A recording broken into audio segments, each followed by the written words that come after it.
everybody. Welcome to our CakeFu Master Series. I am Amelia Carbine, your host, and I want to welcome you and thank you for coming, and I hope that you guys can really enjoy our training today. We actually have a really fun trainer. She's all the way from Malaysia, so that's really exciting. She's up at 2:30 in the morning so that she can join us. so yeah. Fun. Oh, it's awesome. It's awesome. Thank you so much, Sheryl, for coming. Sheryl Bito is here with us, and she is an extremely talented cake decorator, has a wonderful following on Facebook, and has a couple of craftsy classes even. So she's really got some good things going for her. So we're very glad, very happy to have you here, Sheryl. Thank you for having me. I'm so excited, and I hope that what I'm going to show you today will be beneficial, and if you have any questions, feel free to ask. Perfect. All right, well, Sheryl, let's start off with talking a little bit about you first. How did you get into cake decorating? It all started out as a hobby. I mean, a lot of people will tell you the same thing. You know, they started with baking for friends and things like that, and that was actually what happened to me. And then later on, I decided that there's a different side of cake decorating. Rather than, you know, just putting on some cream on your cake and having it just like that, you have a side that is a bit more artistic that you can explore. And what I did was I signed up for a one-off class at a cake decorating shop near my place. And it was just like a cupcake class where, you know, I just learned to pipe balloons and flowers and things like that.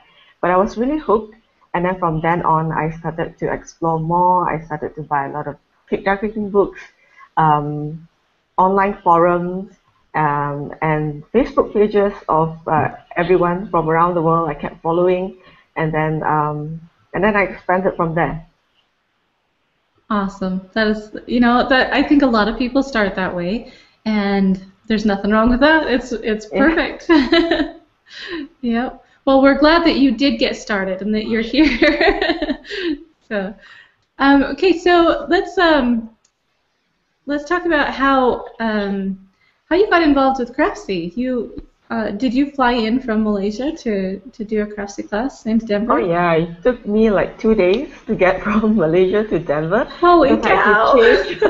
I think I had to change 3 flights. It was from here to I think the first port of entry was, no, I can't remember, I think Chicago, and then, oh no, it was through London first, and then from London I switched planes to Chicago, and then from Chicago I flew to Denver. So all in all, you know, no proper bed for 2 days, no cleaning up properly for 2 days, but it was all worth it. And I was introduced to Craftsy by Sheryl Bito. She did Craftsy first. And then while she was there, she shared my work with the people at Craftsy, and they liked what they saw. And so they asked me if I was interested to go, and I was, of course, yes. And I was there in a heartbeat. That's really cool. That is really fun. We know Sharon we've had her on before, so that's really great. Yeah, that's really kind of her, you know. It is.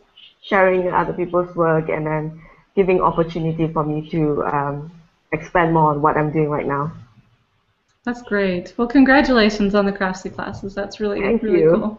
And you have 2 of them. I wanted to show you guys a couple of the pictures of what she's got here. I can pull these up. Okay, here we go. These are your cupcake toppers, and these are one of the Craftsy classes. So both of them are about cupcakes, right? Yes. One would be 3D toppers, like the one you're seeing right now, just a miniature dessert, and the other one would be my global cupcake design, which are my signature cupcake designs. Yeah. Cool. Very cool. So these are just little toppers. I just love that these are little desserts on top of a dessert. I think it's just like geniusly cute. It's so cute. So yeah, I love it. Here's another angle of these little desserts. They are so cute. So while we're talking about Craftsy, As usual, when we have our Craftsy instructors come on, we are going to be doing a giveaway at the end, and we're actually going to be giving away 3 Craftsy classes today. So yeah, that's pretty cool. So you can go on and get whichever of Sheryl's Craftsy classes that you would like to purchase. And then we also have a discount available for the next 24 hours for those of you that don't happen to win. So if you're wondering how to enter to win, scroll down a little ways from this screen, and you'll see a little box where you can enter your email address, and that's how we will know that you've entered. Make sure you do that within the next about 20 minutes because the entry actually ends right at 11 o'clock, or right at the hour, whatever hour you are, right at the hour. And so make sure that you get that entered so that you have a chance to win at least. And again, if not, take advantage of the discount that we'll put up a link for it in just a little bit. But good luck, everyone. Yeah. So yeah, again, these are so cute. And then this is a picture of the other class that you have that's on there, and these are so adorable. Thank you. I absolutely love these.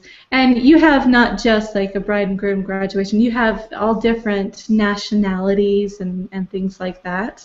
Yeah. They're inspired by my culture because I come from Malaysia. We are a multicultural country.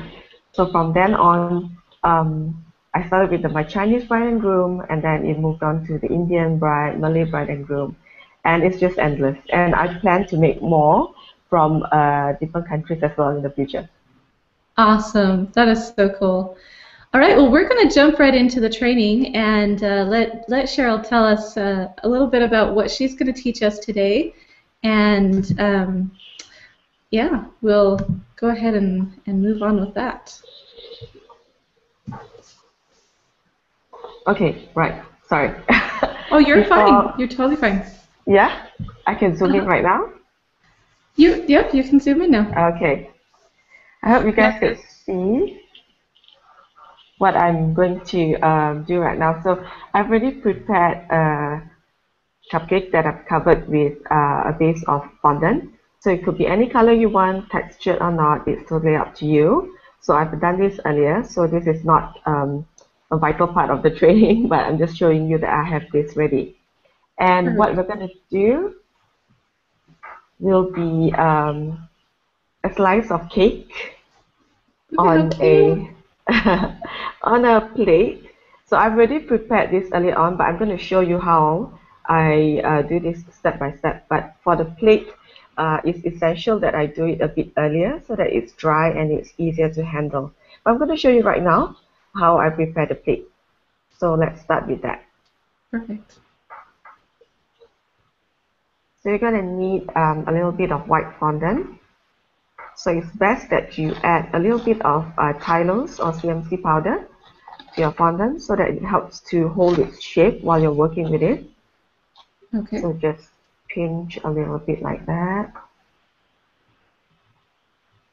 And then you just condition your work table with a little bit of corn flour, or if you like, icing sugar will do as well. So I'm going to place this right here. I'm going to roll it out. If you find that it's sticking, just add a little bit of corn flour on top and then continue rolling. And you want it to be probably about 1 millimeter thick. You can see how thin that is, right? Uh-huh. Okay, so that's good enough. And what I'm going to do right now is I'm using a cutter. Now this might look familiar for you. This is a cutter from Not Just Cakes by Annie. But you can use any cutter that you have. So I'm going to use this as a frame inside of the plate. So if you don't have a cutter, then you can just skip this and just have a square plate. But I'm just showing you an extra step right now. So you're going to press this into your fondant, but not all the way through. just enough that you have a mark on it like that, if you could see. Okay, right? yeah, just a little indent. Okay. Yep, and that's good enough. And what you're going to do next is you're going to trim the outside, and we're just going to eyeball it. You're not, you don't need to use another cutter to cut it out. So just eyeball, and you're going to cut a square around that frame. Okay, so you leave just a little bit of space between there? Yeah. And then just trim. If you have a cutter that is that could fit around that frame, then that would be great. If not, then you can just use a knife and just trim the sides like this. So once you have that, I like to use a piece of sponge to work on, so that I do not touch the fondant as much. When I want to move the fondant piece around, I just move my sponge like this. That's smart. Things that you pick up along the way, when you... Yes. Okay. So now that's a little bit crooked, so I'm going to go ahead and trim the sides a little bit. Okay, if you're happy with that, what you're going to do right now, you're going to soften the edges just a little bit. You could use a ball tool, or if you have a Dresden tool like this, which I really love. You can see that it's already broken, but I'm still using it. I have one that's broken just like that. And I still use it. I don't know what I did, but it just broke. Okay, so you're going to soften the edges just a little bit. Okay. I like that method of softening. I've actually never seen anyone do that before. Yeah? I've always seen it with a ball tool. So once you've done this, bear in mind that it's going to go a little bit crooked, but it's okay. You can trim it off with your knife after this. So you can see that it's not the square shape anymore, but what you're going to do right now is just trim off the sides that are out of shape. Just trim it off a little bit.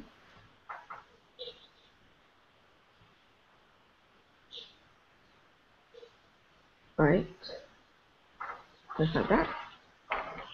And then what you're going to do right now is to create a little bit of a lip around the side. So just push it in with your fingers like that. Because you already used the cutter to indent, there is a little bit of space for you to wiggle the fondant around. It gives it a place to bend. Yeah, so you just do that. And then you can pick it up and then squeeze the edge a little bit like this, just so that it moves a little bit. So you can see that it's no longer flat, it has a little bit of movement on the edge. And then what you can do is use a piece of toothpick to support the edge like that, and you can put around all four sides and leave it to dry. Okay. Right? And then what you're going to do after that is going to roll out a piece of fondant. Same cutter. Mark it. This is actually the base of the plate right there. Oh, okay. If you can see. Oh. Right? Yeah. So you want it to look a little bit extended. So you just use the same cutter and then cut it close to the frame. Okay. It's just a guide. It's just a guide. If you're really good at eyeballing, you don't have to use the cutter again. Just cut a square. Just cut a square, and it will go at the back of your plate like that. Perfect. And you're going to apply some water or glue, and then it will end up like this. So this is really firm, and it's really nice to work with now because it's dry, and you don't have to worry about it going out of shape. So this one's about, this is done. Yeah, cool. And you could work up a whole bunch of those all at the same time and have a whole display of little mini cake stands. Those are so cute. If you have time, you can just switch on the TV and then mindlessly work on this, and then put it aside, and when you need it, just take them out and then add some decorations, or you paint the sides, you know, with gold or some bright colors. Then you have some cute looking dinnerwares for your cupcake toppers. Those are so cute. Okay, so this one's done. Shall we move on to the cake? Absolutely, yeah. Okay. So just let me show you what the cake is supposed to look like. It's not very big, but don't worry, it's easy to make. I promise you. All you need would be a few colors. So you will need a light yellow fondant, and then a pink or a red one for the filling, and then brown fondant for the outer coating of ganache. If you don't like brown, you can change it to any other color that you like. Okay, but I like this color because it gives a bit of contrast to the cake inside. So this combination is kind of nice, I think. Perfect. So I've already, yeah. Cheryl, we have a couple of questions about the medium. Sure. Would it be okay to use a combination of fondant and gum paste in place of the fondant with tylose? Oh yeah, you could use a combination of 50% fondant and 50% gum paste if you don't want to mix your fondant with CMC powder. That will do as well. But you know how some people, they don't have gum paste at home and things like that. So fondant will do just fine. Or if you have, you can work on 100% gum paste. That would be good. Modeling chocolate is another medium that you could use. That was the next question, was can you use modeling chocolate?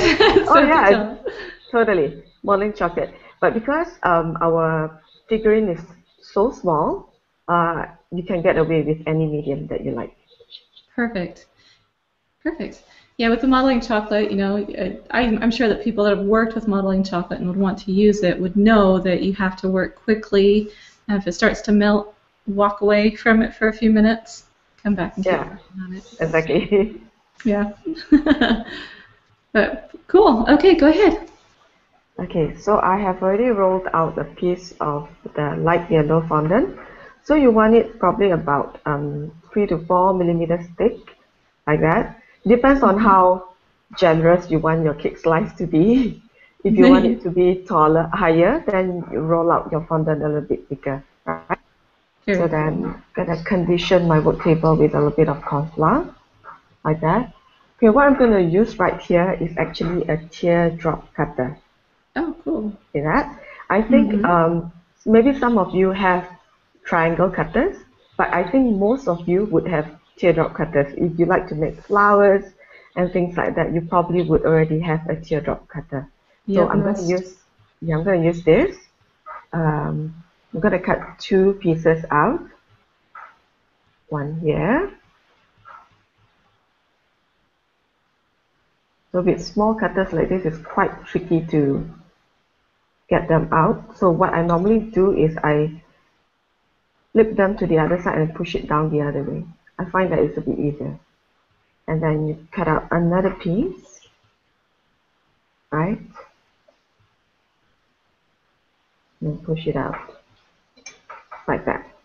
And then if it's a little bit out of shape, then just gently push it with your finger. And then what you're going to do right now is to trim the rounded edge. See the rounded edge here? You're going to trim that off because you want the shape you want the triangle shape, right? So you're going to trim that off, and you have your cake slice. Perfect. Right. And then for the other one, just put it on top to measure, and then trim it again. So you have 2 cake slices right now. And you're going to do the same with your pink fondant. So this would be your filling. So if you want to have like a blueberry filling, then it obviously will be blue. Or if you want just a vanilla one, then just stick with white. So same process. Use your teardrop cutter and cut a piece out like that. And then you put it on top again to measure. And then you cut it, trim it away. So now you have, if you assemble everything together, Yeah, your cake, right? It's coming together. Yep. And now I'm gonna apply some water. You can use glue, you can use piping gel, but because the figurine is so small, water will work just fine. So after you've applied, if you find that there's a little bit of extra coming out like this, go ahead and trim it. Okay? Okay. And then apply the other layer, some water, like this.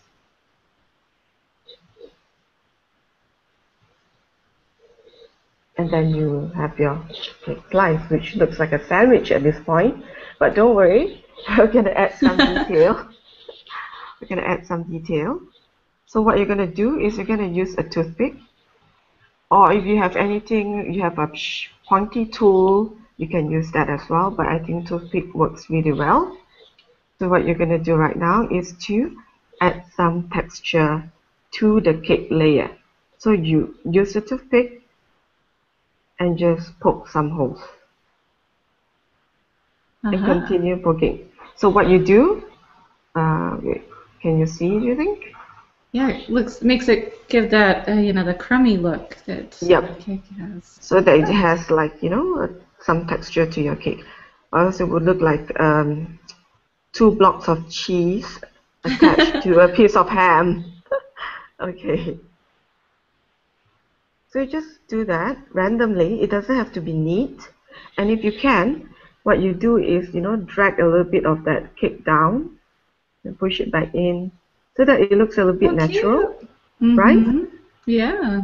So give it a bit of movement and so that it looks natural. When you slice the cake, it tends to move about a little bit and get into the icing, to the frosting. So that's what you're gonna do. Looks like you sliced right through it. Yeah. That's cute. So you have that. So when you have, and you're gonna repeat on the other side as well, which I'm not gonna show you, but you should do it on both sides. Yes. Right? Okay. And then if you find that the front end is not very neat, what you could do is just trim it off with your knife, like that. Okay. It looks so much better right now. So that's what you want. So this is what it should look like at this point. Cute. Okay. Do you have any questions, or can I move on to the next step? Not any questions. Lots of people saying they need to get some teardrop-shaped cutters. All right. Or else, what you could do, ladies and gentlemen, I assume that there are gentlemen watching right now. What you could do is just trim that slice of cake with, just with a knife. There you go. So you have that triangle going on, and then just use that as put a it template? on top. Yeah, template, and then cut another one out.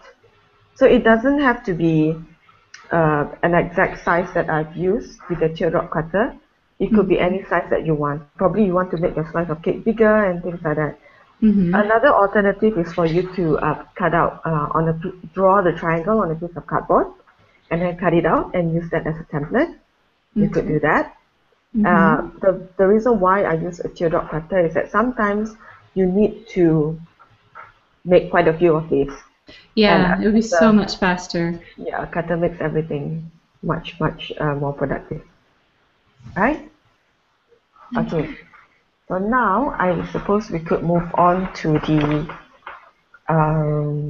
the ganache layer outside. So I've already rolled out a piece of brown fondant, right? So this should be probably about 1 millimeter thick, or probably a bit thinner, depending on how much ganache you want to have on your cake. So grab your slice of cake, apply some water to the side,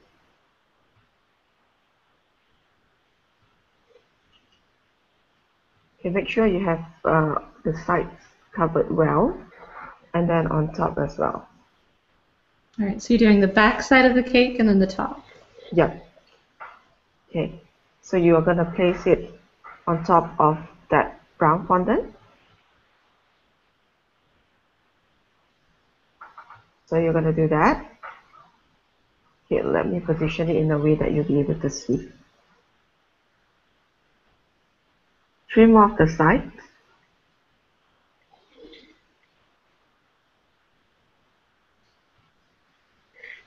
Sometimes it's harder to demonstrate while you're trying to show someone else. Oh yeah, I think I just cut off the wrong side. So don't worry. Take the other side. Oops, sorry guys. Just pretend that you did not see that happen. So let's just say that I applied water on this side and this side of the cake, right? So I trimmed it off. But this is correct. You have to trim off this side because this will be the bottom of the cake. Right? And then just push it down like this. Right there. And then trim again. So let's not take chances. I'm going to flip this over. It might look a little bit fiddly. It is, but then it's going to be worth it. So just bear with me.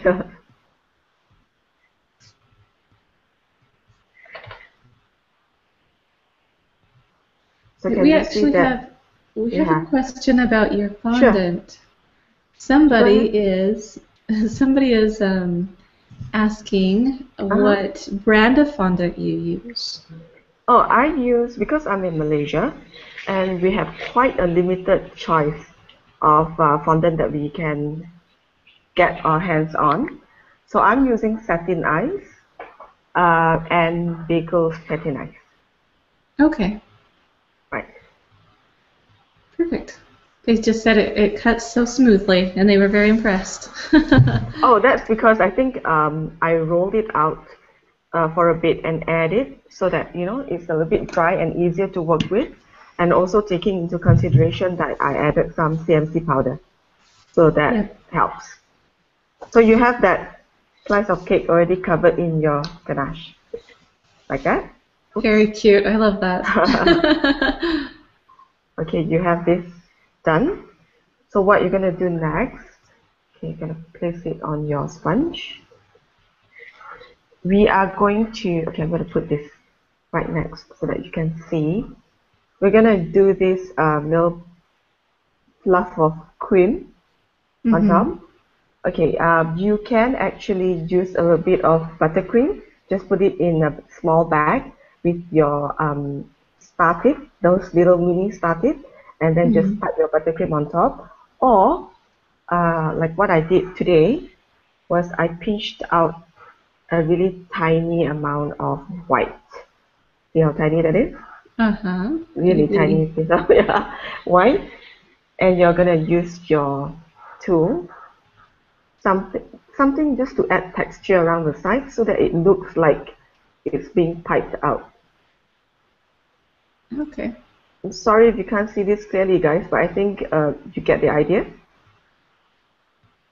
See how it looks a little bit with texture at this point.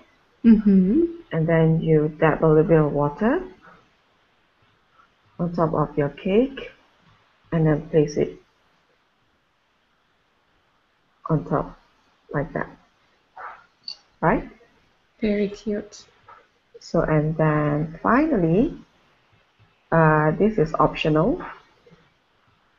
You can shape a little piece of red ball into a strawberry, or in this case, I'm going to make it into a cherry. So just roll it like that. So some people will be thinking like, what the heck is she doing right now? I can't see. But because the fondant is so small, so you take that and then a little bit of water, and then just plop it on like this, and you have your cake. That's right? So perfect. Yeah. But then we're not going to stop here. We're going to doll it up a little bit more.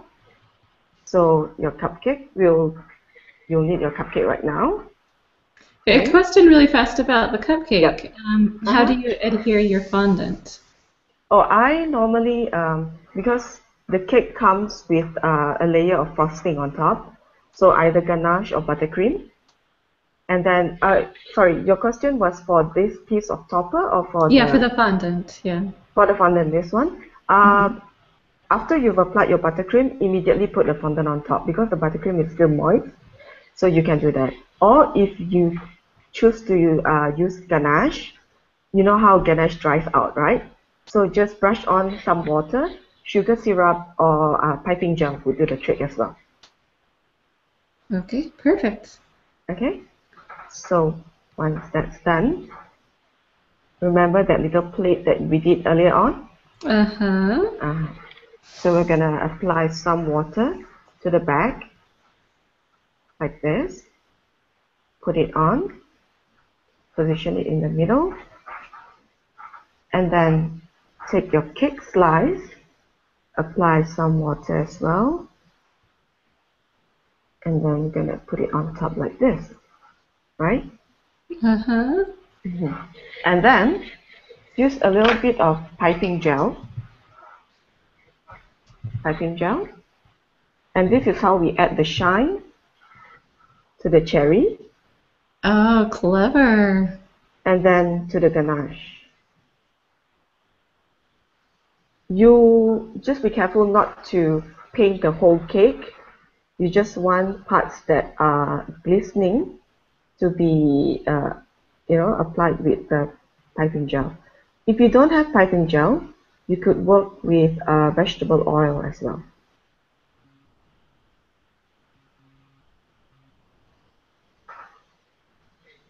See now how it looks a little bit lively. So I'm just going to put this up as a comparison. So it looks a bit livelier, right, this one? Yes. Okay. And then, as a final add-on, I'm going to dab some orange coulis.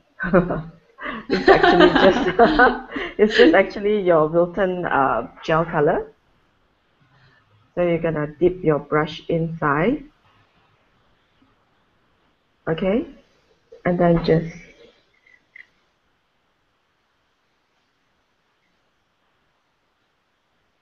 random dots.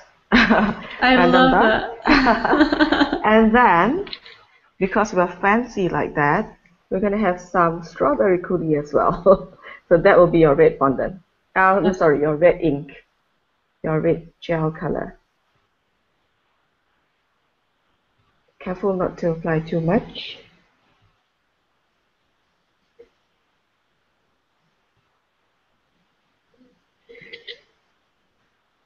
That's very clever. Okay. It's really all about the details, isn't it? Yeah. So we have our cake slice ready, and yeah, optionally after this, if you want to dust some corn flour on top so that it looks like there is a dusting of icing sugar, so just apply some corn flour on your dry brush and then just dust it like that. Just a little sprinkling. Yep. Oh, so cute. You have a little bit of corn flour. There you go. Oh, that's pretty genius.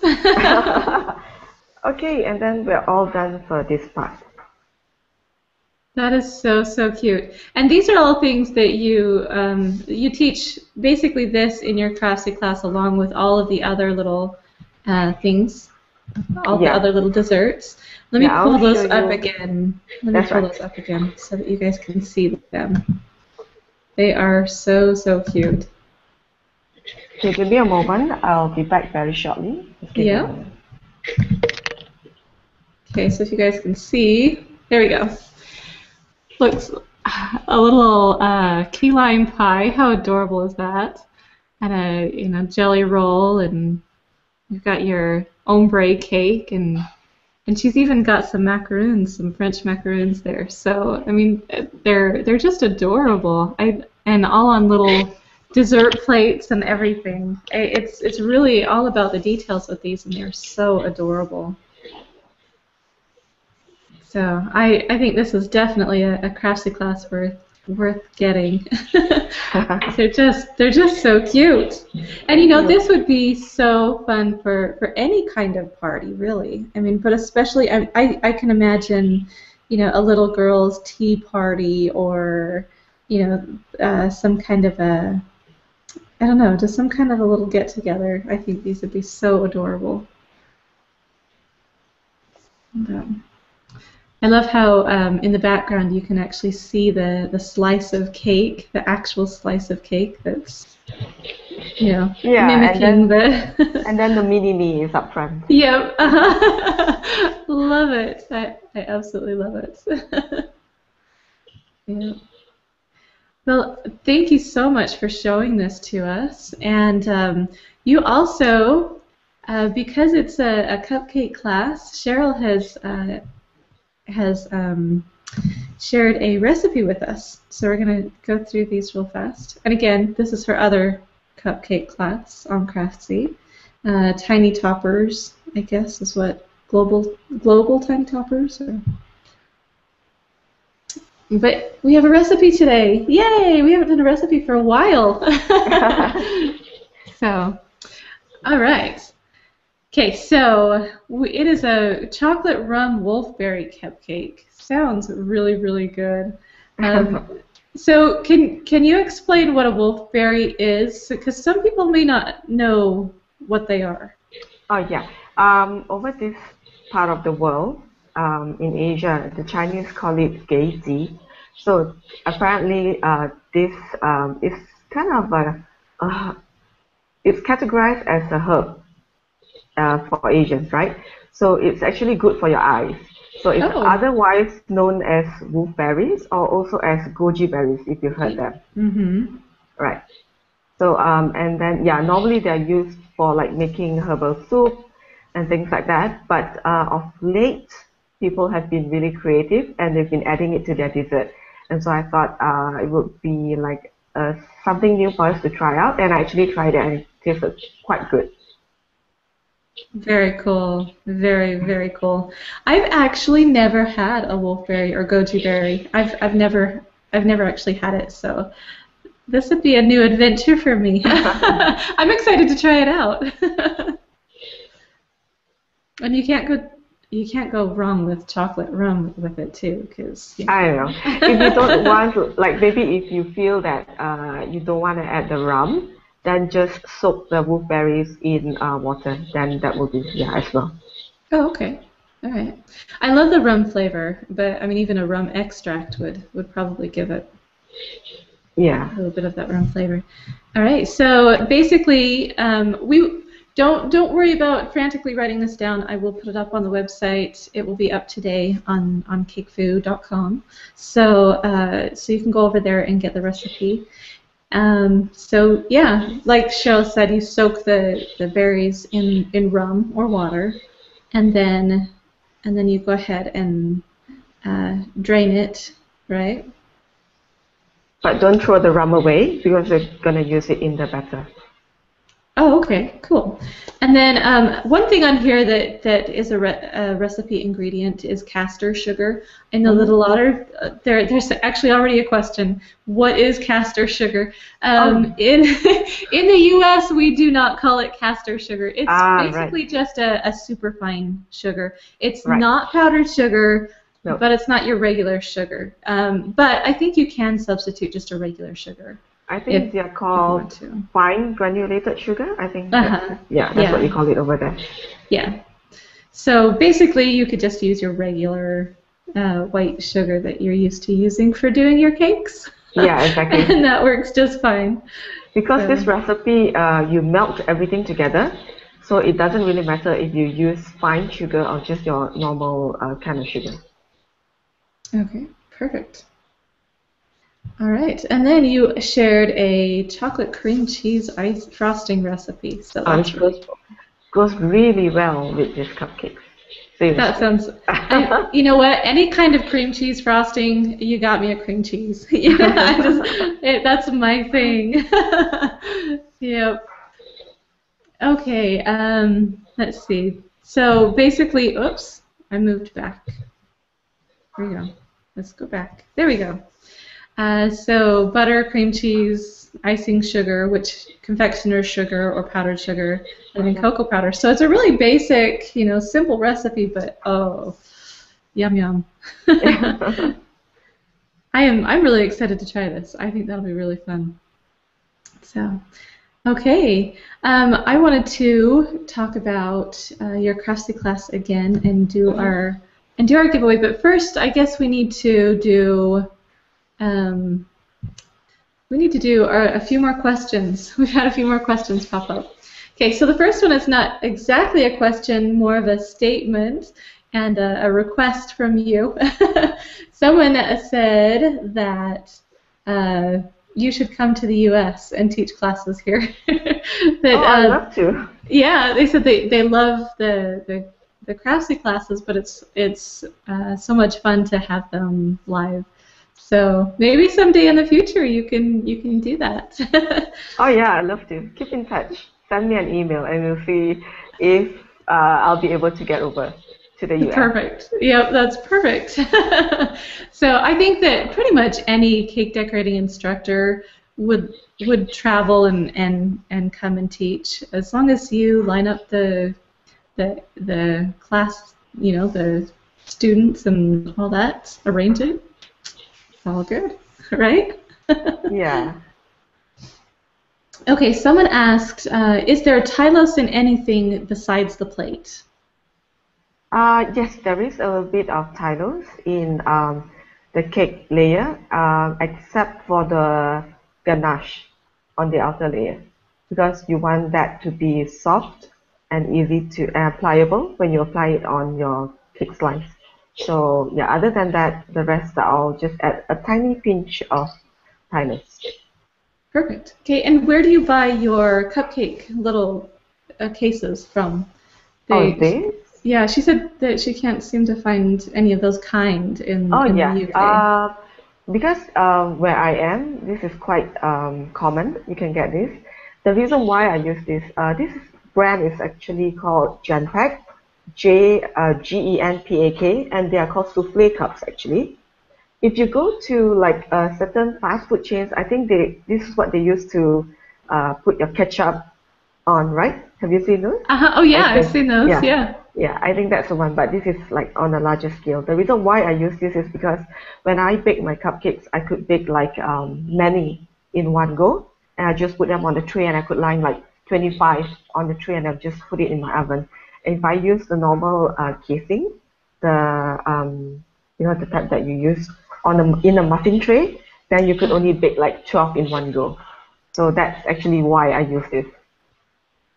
Oh, that's smart. So then you can actually line them all up and have them right next to each other. They'll bake a lot more at a time. Yeah, that's right. Cool. So souffle cups, that's what they are. Yeah. So don't be looking for cupcake cups. Look for souffle cups if you want those. Cups, yeah. Yes. Okay. Then it says maybe you should do a giveaway on that, Amelia. There you go. Giveaway on souffle cups. All right. Someone's asking, where do you get your inspiration? Where do you get your design inspiration from? The set that I did on Craftsy, that was actually an order that I did from a customer. So she actually attended one of my classes before. She was my student, and then she told me that my birthday is coming up, and I want will it be possible for you to create something for my birthday? I like to have dessert, things like that. So I came up with that set for her. As for the other designs that I have, they are mostly ideas that I've bounced between me and my customers. So yeah, mostly from there. And then of course, things that you see on the internet, what other cake artists have been doing, you tend to take inspiration from there as well. That's cool. Yeah, you get your inspiration from everywhere, right? Right. And I bet you can look at like a just a dessert and think, hey, that's a cute cupcake topper, I guess. I'd never really think to put a dessert on top of a dessert. So it's really cute. I love the idea. It's genius. Yeah, it's like when I go to the bakery these days, I don't think like, okay, what am I going to buy? I just look at them and think like, hey, I could do this and put it on a cupcake. Things like that. I love that. Okay, someone's asking, and I think this will be our last question. Let's see. Someone's asking, where can you buy wolfberries? If you have what do you call that?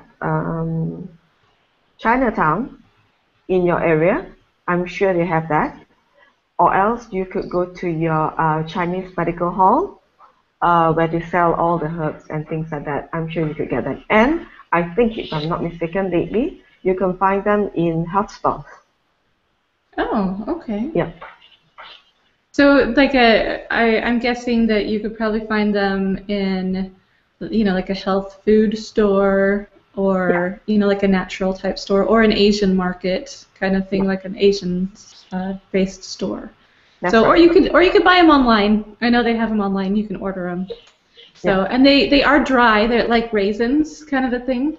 And so, yes, they are. So they're dry, and you would reconstitute them for this. And they are rather tasteless.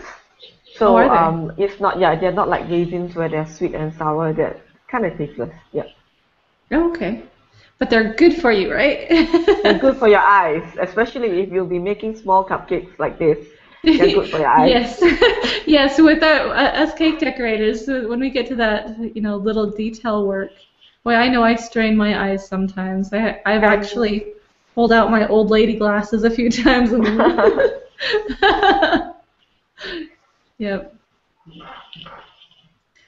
All right, so let us move on to our giveaway. So we have our 3 winners. It's kind of cool that we're giving away 3 classes today. That's really fun. So, really good question. Before we do that, you guys are gonna have to wait. What would you charge for those cupcakes? Because I know a lot of people are wondering this question. Only if you are brave enough to ask. I've had similar kind of questions on Craftsy itself in the class where people ask, how do I charge? Well, I personally think that it's quite subjective because it all depends on where you are, your target audience, and then skill set as well, and then what kind of materials that you use. I do understand that modeling chocolate is somewhat a bit more expensive than fondant. If you use that, then you have to take into consideration that you have to mark up your prices a little bit. But for me, I have a base price for my cupcakes. The minimum order would be a set of 9 pieces, and I start from $100. And then if the customer wants something crazy and something very detailed, and then I would readjust my pricing from there. Or else, my base price would start from $100 for 9 cupcakes. Okay. I know it might sound a little bit a lot, but then, after you take into consideration the time that you need to make, and things like that. So, you have to take into consideration mostly the amount of time that you're going to spend on making them. Yeah. Well, and that's something that, I know a lot of people may not be willing to pay that kind of a price, but there are some that will. And just to make sure that you find those people and only make them for people that will, because, it needs to be worth your time. Exactly. Yeah. And that's one thing that we as cake decorators need to team up and help each other and encourage each other. Encourage each other. We've got to. A lot of us have started out as a hobby, but a lot of us it is a source of income, and we need to remember that and not be working ourselves into the ground. Exactly. When I had a full-time job, I didn't actually look into my pricing, but then after I quit my job and went into baking full-time, then I realized it's really important to pay yourself well. So, and another really good question. This is $100 US that you're talking about. Is that? Yes, $100 US. Okay. All right. Sounds good. If you did not happen to win, here there should be links down below, but I'm going to pull these up for you really fast. www.cakefu.com/global cupcake discount or Tiny Toppers. I think that should say discount. Sorry, something happened in my translation. But that's where you'll go to access the discount for your Craftsy class for the next 24 hours. You've got 24 hours to go on, take advantage of the sale, and purchase Sheryl's class. So, congratulations and yeah, thanks for coming, Sheryl. Thank you so much. You have been wonderful, and I love your ideas. I love your attention to details. And your work is amazing. So thank you. Thank you so much for having me. It's really fun. All right. Well, thank you everyone for joining in, and we will see you another time. Bye. Bye.